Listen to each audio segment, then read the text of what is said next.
Mari kita bersatu dalam doa. Kami percaya memberi persembahan adalah bagian dari ibadah. Dengan memberi persembahan, kami memuliakan Tuhan dengan harta kami. Kami mau memberi dengan sukacita dan hati yang bersyukur. Dalam nama Tuhan Yesus, selamat memberi. Tuhan Yesus memberkati.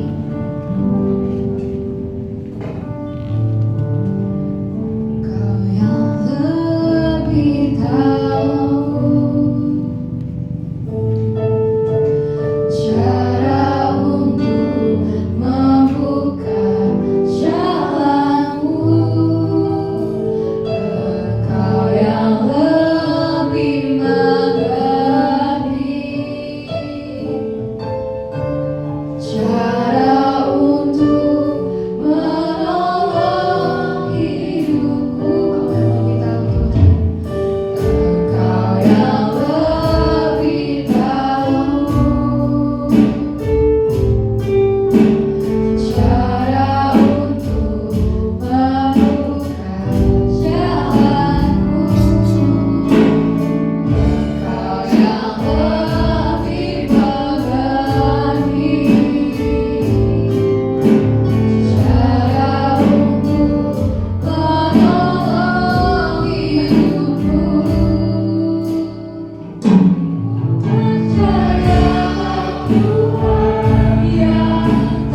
Tuhan. Kami mau belajar setiap janji-janji yang Tuhan akan genapi dalam hidup kami. Tuhan perlengkapi kami. Kami siap untuk menanam firman-Mu. Di dalam nama Yesus kami berdoa. Amin. Mari kita duduk kembali. Shalom. Sekali lagi shalom. Haleluya. Apa kabarnya? Luar biasa baik. Hari ini kita mau belajar firman Tuhan. Kita mau belajar tentang apa temanya? Kan tadi udah ada di share sama saudara Yabes ya. Tentang ada yang tahu teman-teman? Wih, luar biasa. Oh, karena muka gue ya. Ya, pribadi yang berkenan di hadapan Tuhan. Seperti tema kita dalam 1 bulan ini juga ya, pribadi yang berkenan. Saya sambung pribadi yang berkenan di hadapan Tuhan. Bagaimana sih pribadi kita berkenan di hadapan Tuhan? Bagaimana perlakuan kita seharusnya di hadapan Tuhan? Kita mau belajar dari kitab Amos. Kita mau bercermin dari kehidupan Amos. Bagaimana sebenarnya Amos itu dipanggil Tuhan menjadi alat kemuliaan Tuhan di kerajaan utara. Kita sudah membaca keseluruhan kitab Amos ya. Teman-teman yang mungkin mengikuti membaca keseluruhan dari kitab Amos pasti tahu ceritanya ya. Kita mau belajar. Wah, slide-nya mana nih? Ya. Jadi kita mau buka dalam Amos 1 ayat 1. Langsung kita buka teman-teman. Amos 1 ayat 1. Yang sudah ketemu katakan yes. Belum semua yes.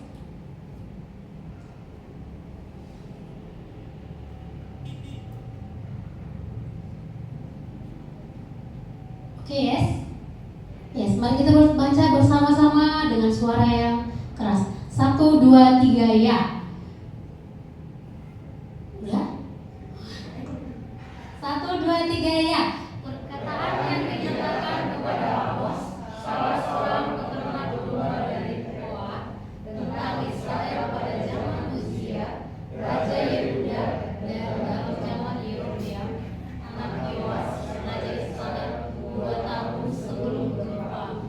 Wah, kenapa kita Amos 1 ayat 1 Kak Kori? Biasanya kan kalau firman Tuhan itu kan langsung ada nih dituliskan bagaimana kehidupan berkenan di hadapan Tuhan. Tapi saya mau ambil Amos 1 ayat 1 ini. Amos diperkenalkan di sini dikatakan perkataan yang dinyatakan kepada Amos. Berarti firman Tuhan yang disampaikan kepada Amos. Amos itu siapa? Amos adalah salah seorang peternak domba dari Tekoa tentang Israel pada zaman Uzia Raja Yehuda, yaitu pada saat pemerintahan Raja Uzia, yaitu Raja Yehuda, dan zaman Yerobeam. Nah, ini sebenarnya perpecahan kerajaan utara dan kerajaan Israel. Jadi Amos itu melayani di kerajaan utara. Kerajaan utara itu bertempatan di Israel. Nah, teman-teman, apa sih keunggulan dari Amos itu sehingga Tuhan memanggil dia untuk menjadi penyambung lidah Tuhan untuk menyampaikan pesan Tuhan di kerajaan utara? Kita mau lihat dulu latar belakang, belum ya? Latar belakang dari kehidupan Amos. Tadi dikatakan bahwa Amos ialah seorang peternak domba. Bagaimana sih peternak domba itu? Peternak domba itu mungkin di Bekasi ini nggak ada ya. Ada pun mungkin kita temui di perkampungan banget ya. Mungkin kita sini belum ada ya saudaranya peternak domba gitu. Nggak ada. Mungkin itu ada di desa-desa. Kebanyakan mereka itu ada di desa-desa. Ya karena memang tempatnya di situ. Ini kan kota, perkotaan. Di sini kan kerja gitu. Nah, yang kedua, si Bapak Amos itu ialah seorang pemungut buah ara. Jadi di samping dia seorang peternak domba, dia juga pemungut buah ara. Bukan pemilik, tapi pemungut buah ara. Teman-teman kalau mau melihat mungkin di TikTok lewat gitu tentang sawit-sawit, kan sawit itu kan kalau jatuh itu ada yang berjatuhan kan, serpihan-serpihannya itu.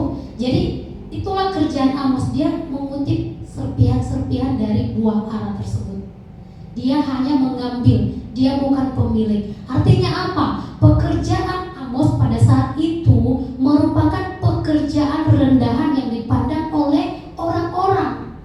Gak mungkin orang percaya pada perkataan Amos, sementara pekerjaannya adalah pekerjaan biasa, pekerjaan murahan menurut mereka. Teman-teman, kalaulah teman-teman hidup di zaman Amos, percaya nggak pada perkataan Amos? Dia mengatakan kebenaran firman Tuhan. Dia menyatakan bahwa akan ada gempa bumi, akan ada kejadian-kejadian dahsyat. Padahal pekerjaan Amos ialah dia melakukan pekerjaan-pekerjaan rendahan. Mungkin saja kita lebih tinggi derajatnya dari Amos. Pastinya apa yang akan kita katakan pada Amos? Pekerjaanmu saja lakukan. Kamu aja pekerjaan tiap hari begitu. Apa yang kamu tahu? Itu mungkin itu yang dialami oleh Amos. Mungkin perkataan-perkataan yang didengar oleh Amos adalah perkataan-perkataan biasa. Haleluya. Langsung next slide. Nah, dia adalah terbelakang ada 3 tadi. Dia adalah seorang peternak domba. Dia adalah seorang pemungut buah ara. Yang ketiga, Amos bukanlah seorang nabi. Ya, tadi kita baca dalam ayat 1 perkataan yang dinyatakan kepada Amos. Kalau teman-teman baca tentang panggilan Tuhan kepada Yeremia, panggilan Tuhan kepada Yehezkiel, berbeda. Kalau nanti teman-teman baca selidiki, berbeda.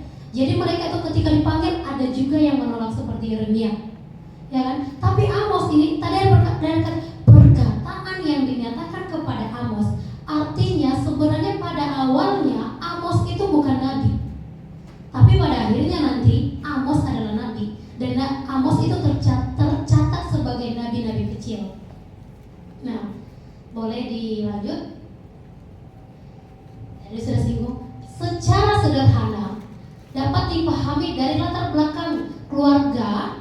Dari latar belakang keluarga pastinya kan keluarga Amos juga dipandang rendah oleh orang-orang. Demikian. Jadi pekerjaan Amos bukanlah orang yang menjanjikan untuk dipakai Tuhan dalam pelayanannya di kerajaan utara. Mengingat kerajaan utara yang akan dilayani oleh Amos.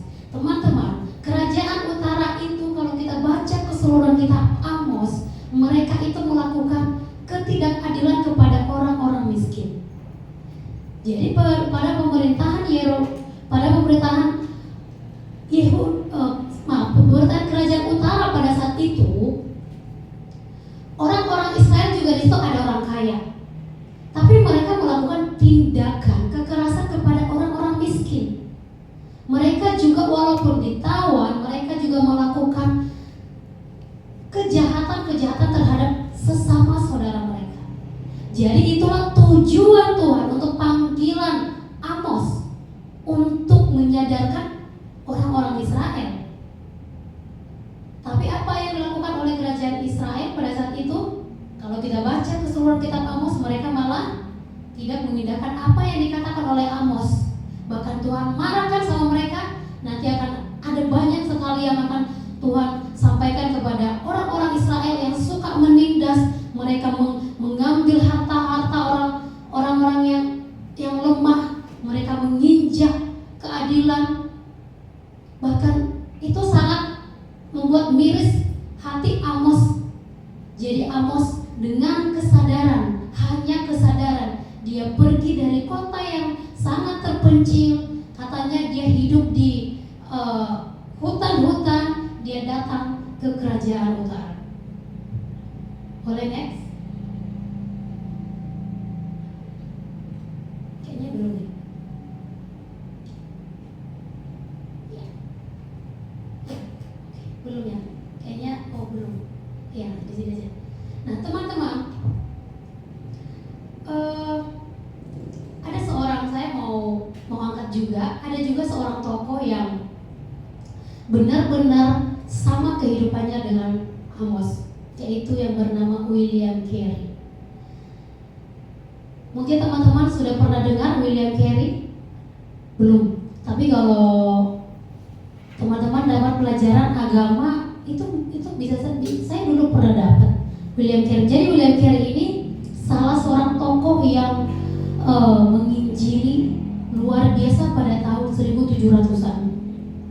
Nah, jadi dulunya dia bergereja. Dia hanya seorang jemaat biasa di gereja di Inggris tepatnya.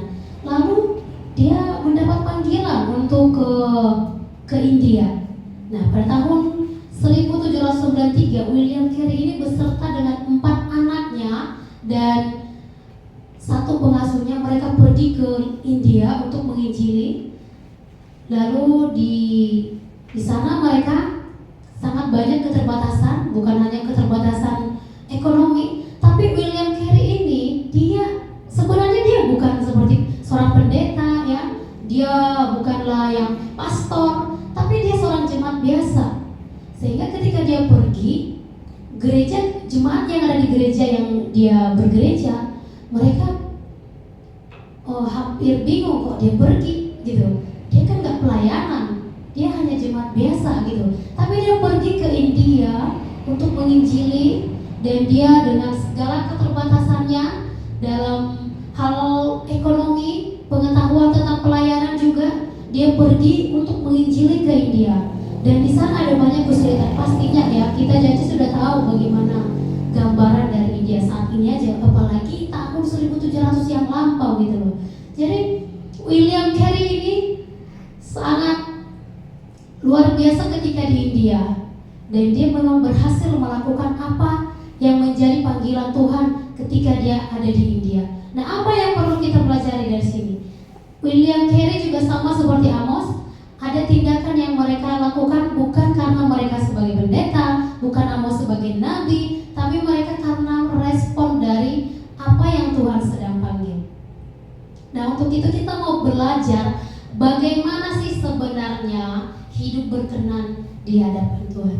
Ada 3 hal yang harus kita ketahui dari pribadi Amos. Yang pertama, mari kita baca bersama-sama. Yang pertama ialah Tuhan bisa pakai siapa saja. Tadi kita katakan bahwa Amos berasal dari Tekoa. Dia berasal dari Tekoa. Itu adalah kota yang paling kecil. Itu kota yang gak orang tahu gitu loh. Mungkin teman-teman di sini ada nggak tinggal di desa waktu kecil? Kak Kori, Kak Bastian, Kak Nita, Jirla juga. Oh, Jirla juga ya. Tapi Jirla udah mengarah ini ya ke kota ya kan? Mungkin kalau kami, mungkin apalagi Kak Nita ya, apalagi Kak Nita atau Kak Kori bilang Kak Kori dulu tinggal di mana, lahir di mana aja ya?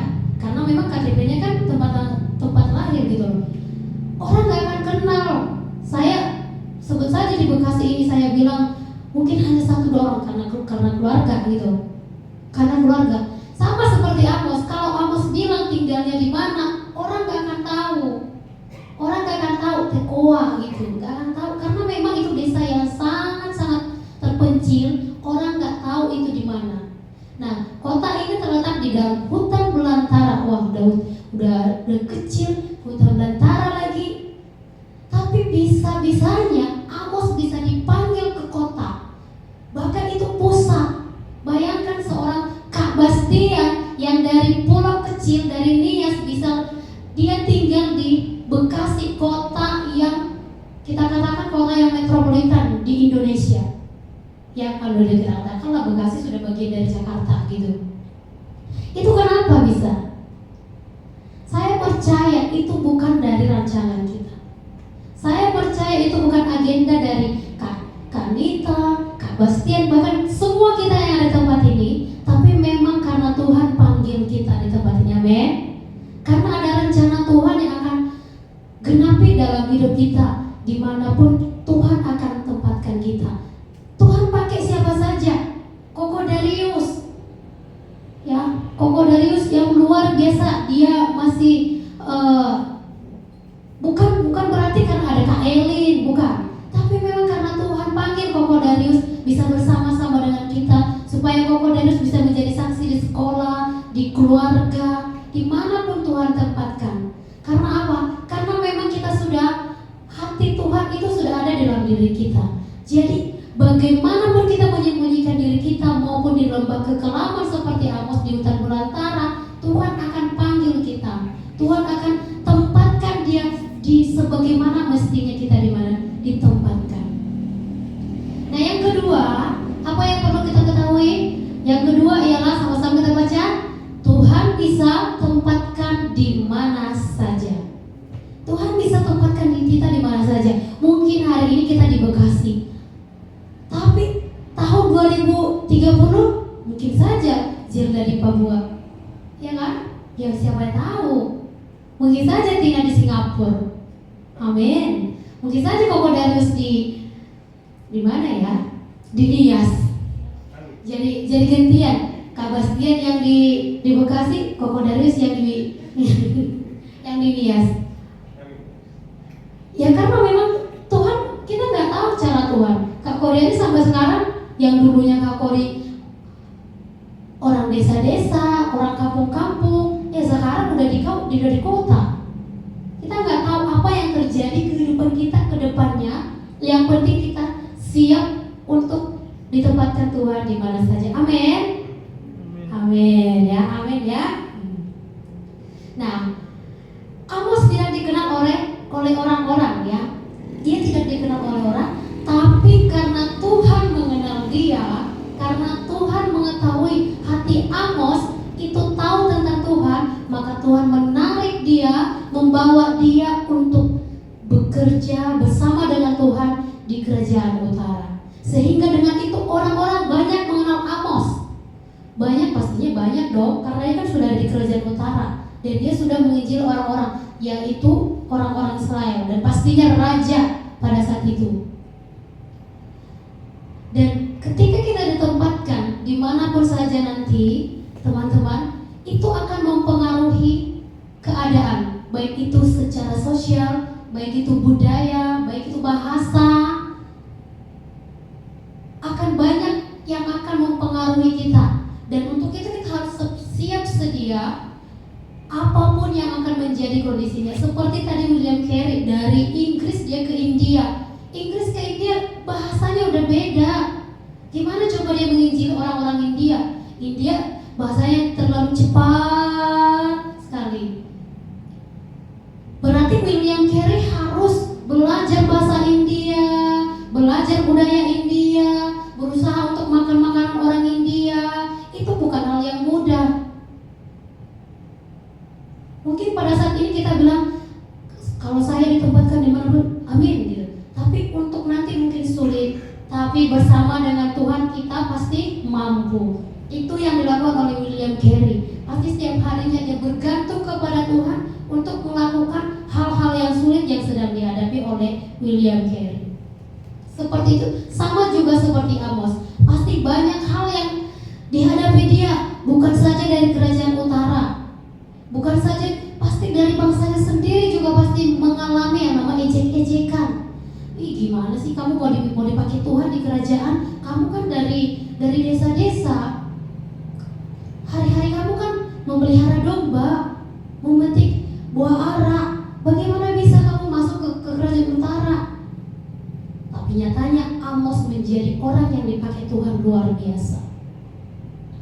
Dan yang ketiga, kita mau belajar tentang Tuhan bisa meneguhkan dengan cara apa saja. Tuhan bisa meneguhkan dengan cara apa saja. Mari kita baca kembali, mari kita kembali ke Amos 1 ayat 1. Kita baca dalam 1b. Dan dalam zaman Yerobeam anak Yoas raja Israel 2 tahun sebelum gempa bumi. Kenapa 2 tahun sebelum gempa bumi? Apa makna dari gempa bumi? Kenapa harus diikutkan? Ada makna dari gempa bumi. Jadi gempa bumi itu ialah pernyataan yang dinyatakan oleh Amos. Ingat tadi perkataan yang dinyatakan kepada Amos. Perkataan itu sebenarnya ialah tentang gempa bumi. Jadi ketika Amos datang ke kerajaan utara, Amos sudah bernubuat bahwa akan adanya gempa bumi. Dan benar bahwa terjadi gempa bumi. Dan itulah yang menjadikan Amos menjadi nabi. Salah satu syarat yaitu nabi adalah perkataannya harus benar, terukur teruji pada perjanjian lama. Jadi gempa bumi itu terjadi, dan itulah yang menjadikan peneguhan dari kedatangan Amos. Itulah yang menjadikan Amos dipercaya di kerajaan utara. Apa yang menjadikan perkataan kita benar di hadapan Tuhan? Salah satunya ialah karakter kita benar di hadapan Tuhan. Apa yang membawa Amos ke kerajaan utara? Satu hal, yaitu karakternya. Gak mungkin Amos sampai ke kerajaan utara kalau dia hidupnya ugal-ugalan. Gak mungkin. Pastinya dia menjaga hidupnya. Pastinya dia menjaga perkataannya, menjaga hubungannya, bukan hanya kepada Tuhan tapi kepada keluarganya. Jadi ketika dia bernubuat, dia bukan bernubuat atas apa yang ada dalam hatinya, tapi berdasarkan apa kata firman Tuhan. Jadi dia diteguhkan menjadi nabi di kerajaan utara. Teman-teman, ini menjadi gambaran bagi kita pada malam hari ini, bahwa siapapun kita, apapun keluarga kita, kita bercermin dari Amos. Ketika kita menjaga hidup kita dengan baik, kita percaya bahwa Tuhan suatu hari mengangkat hidup kita di mana Tuhan akan tempatkan. Saya percaya ketika saudara-saudara, teman-teman menjaga hidup teman-teman dari usia muda, dari usia saat ini, saya percaya 10 tahun kemudian, 5 tahun kemudian, saya percaya teman-teman akan menjadi orang yang luar biasa. Saya nggak percaya kalau teman-teman biasa-biasa aja, enggak. Kalau kita memang benar-benar hidup di dalam kebenaran firman Tuhan, buktikan sendiri. 5 tahun kemudian, 10 tahun kemudian, teman-teman pasti menjadi orang yang luar biasa. Mungkin teman-teman mungkin ada yang menikah, mungkin sudah ada yang punya pekerjaan atau pengusaha. Saya percaya akan ada perbedaan di antara kita dengan teman kita yang mungkin hidupnya sembarang saja. Akan Tuhan bedakan, sama seperti Amos. Tuhan tarik yang dari desa kecil yang tidak dikenal orang, Tuhan tarik menjadi orang yang luar biasa di kota yang besar, menjadi orang yang dikenal oleh orang-orang banyak. Apapun latar belakang hidup kita saat ini, itu bukan menjadi untuk menjadikan kita tidak, kayaknya aku gak bisa. Mamaku seorang uangnya gak cukup untuk menyekolahkan aku. Mungkin teman-teman yang kelas yang SMA, orang tuaku terbatas dalam ekonomi. Teman-teman, kita punya Tuhan yang luar biasa, amin. Kalau teman-teman punya mimpi saat ini untuk menjadi orang yang luar biasa, 5 tahun kemudian, 10 tahun kemudian, mari andalkan Tuhan. Mari kita libatkan Tuhan di dalam segala perencanaan hidup kita. Mari kita libatkan Tuhan di dalam mimpi-mimpi kita. Yang penting mimpi kita positif ya. Jangan mimpi kita, aku mau jadi YouTuber. Kokom ke YouTuber. Gemers ya kan. Janganlah yang begitu yang luar biasa lah ya kan. Gemers gitu kan. Ya kan, yang luar biasa lah. Itu terlalu ini. Aku mau jadi direktur. Amin. Kan Koko mungkin. Aku mau jadi bupati gitu kan. Aku mau jadi dosen gitu. Ya dari sekarang kita harus punya mimpi. Dan dari mimpi itu kita akan bisa menggenapi mimpi itu. Jangan dari sekarang, nantilah itu, setiap hari nantilah itu. Nah, akhirnya nanti usia gitu-gitu terus. Dan dari sekarang, apapun latar belakang hidup kita, masa lalu kita mungkin dulu, itu tidak bisa menghalangi kita untuk menjadi orang-orang yang luar biasa. Bersama dengan Tuhan Yesus kita pasti bisa menjadi orang yang luar biasa. Bersama-sama dengan saya katakan, amin. Mari kita berdoa. Kita akan memanggil firman Tuhan. Terima kasih Tuhan Yesus, kami percaya firman-Mu akan meneguhkan kami. Firman-Mu akan menjadi dasar hidup kami Tuhan. Tumpuan kaki kami ada dalam firman-Mu ya Tuhan Yesus. Apapun yang menjadi latar belakang kami saat ini, kami mau katakan itu tidak akan pernah bisa menghalangi kami untuk menjadi orang-orang yang luar biasa di hadapan Tuhan. Kami akan menjadi orang-orang yang pemenang. Kami akan menjadi orang-orang yang berbeda dari orang membuat firman-Mu, Tuhan yang menolong kami untuk menggenapi firman-Mu atas hidup kami. Di dalam nama Yesus, mari kita yang sudah diberkati oleh firman Tuhan bersama-sama katakan amin.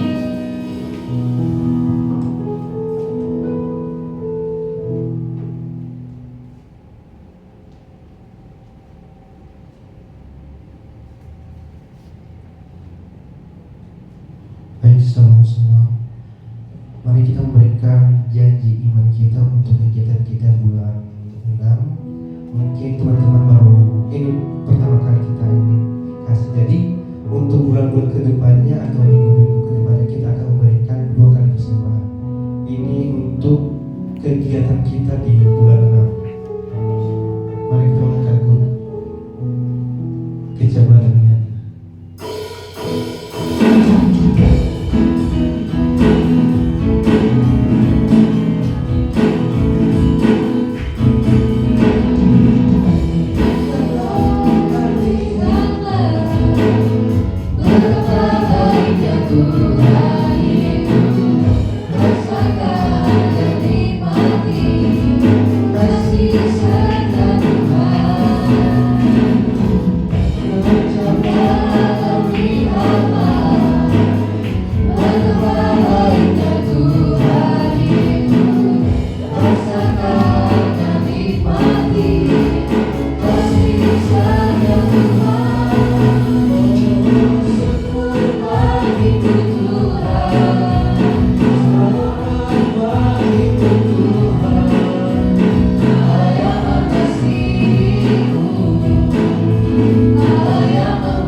Saya juga nggak ada rencana untuk dipanggil ke sini. Saya dulu juga nggak ada rencana untuk menjadi guru atau seorang gembala, nggak ada.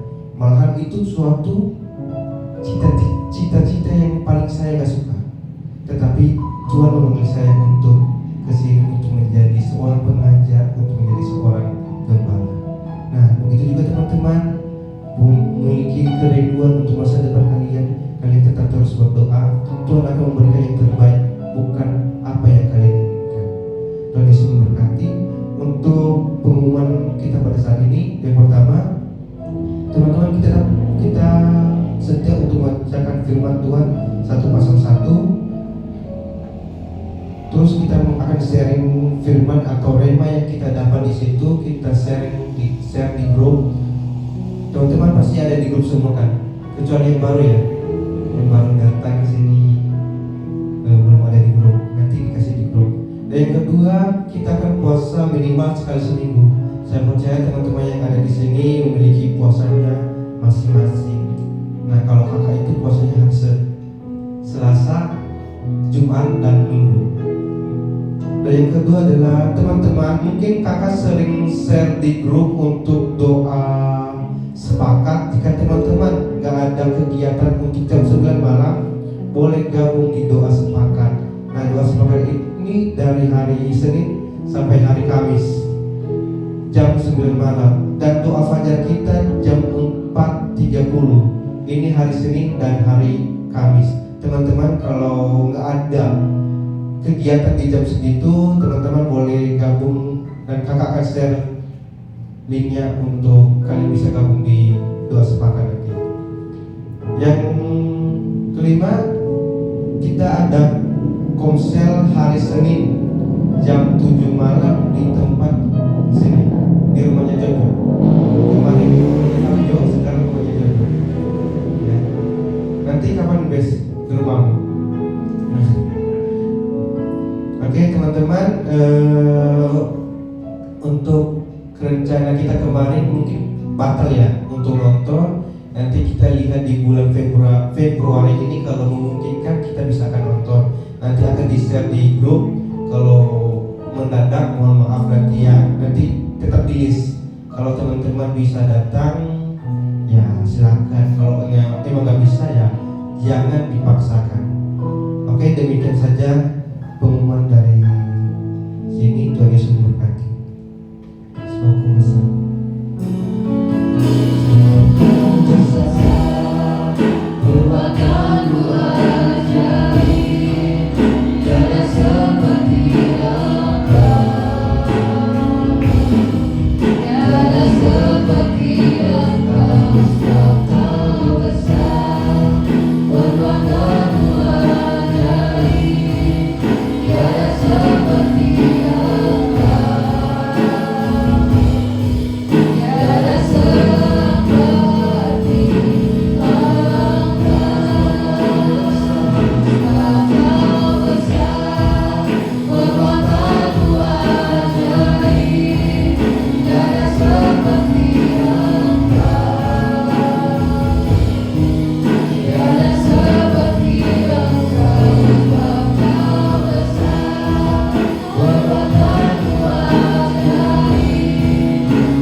Mari semuanya kita bersatu dalam doa. Tuhan Allah Bapa kami yang bertakhta dalam kerajaan surga, terima kasih karena Engkau pada malam hari ini telah mengumpulkan kami di tempat ini dengan keadaan yang sehat tanpa kurang satu apapun untuk memuji dan memuliakan nama-Mu Tuhan. Tuhan, kami juga berdoa untuk gereja ini, House of Worship ya Tuhan. Berkatilah gereja ini, berkatilah Pak Gembala dan Ibu Gembala kami, berkatilah mereka selalu dalam pekerjaan mereka, berikanlah mereka kesehatan dan umur yang panjang ya Tuhan. Segala yang mereka kerjakan dibuat berhasil dalam nama Tuhan Yesus. Kami juga berdoa ya Tuhan untuk sekolah yang berdiri di tempat ini, House of Winner, dan SD yang sudah berlanjut ya Tuhan. Berkatilah para mentor dalam mengajar, berikanlah mereka semangat dan kekuatan untuk mengajar anak murid di sini Tuhan. Tuhan, kami juga berdoa untuk keluarga, saudara-saudara kami di rumah, dimanapun mereka berada. Tuhan berkati, lindungilah mereka dari segala mara bahaya. Berikanlah mereka kesehatan, umur yang panjang, segala pekerjaan mereka, pendidikan, semuanya dibuat berhasil dalam nama Tuhan Yesus. Kami juga berdoa untuk negara dan kota kami tinggal, Indonesia. Berkatilah seluruh pemerintahnya dari yang tertinggi hingga yang terendah ya Tuhan. Dan kota kami kasih harapan indah dan sekitarnya. Berkatilah kami yang tinggal di sini ya Tuhan. Lindungilah kami, jauhilah kami dari segala mara bahaya Tuhan. Tuhan, doa yang kurang sempurna ini kami antarkan dalam nama-Mu Tuhan Yesus. Haleluya. Amin. Kami bersyukur Tuhan, kami serahkan kegiatan kami untuk bulan 6 untuk retreat. Kiranya Tuhan akan memperlengkapi setiap kebutuhan, apapun itu Tuhan, Engkau akan menyediakannya tepat pada waktunya. Setiap kegiatan kami untuk bulan-bulan ke depannya, Tuhan akan memberkatinya dan membuat berhasil. Dengan setiap kegiatan aktivitas kami hanya untuk hormat dan kemuliaan nama-Mu. Dan kini tiba saatnya kami akan berdoa, Engkau akan memberkati kami, Engkau akan memberikan kami roh, iman dan pengetahuan daripada-Mu, sehingga kami pun bisa dengan selamat dengan keluarga kami masing-masing di dalam nama Tuhan Yesus yang telah mengajarkan kami doa demikian. Bapa kami yang di surga, dikuduskanlah nama-Mu, datanglah kerajaan-Mu, jadilah kehendak-Mu di bumi seperti di surga. Berikanlah kami hari ini makanan kami setiap, dan ampunilah kami akan kesalahan kami, seperti kami juga mengampuni orang bersalah kepada kami. Dan janganlah bawa kami ke dalam pencobaan, tetapi bebaskanlah kami dari yang jahat. Karena Engkau punya kerajaan dan kuasa dan kemuliaan sampai selamanya. Amin. Impact Generation, Yes, yes, yes. Haleluya.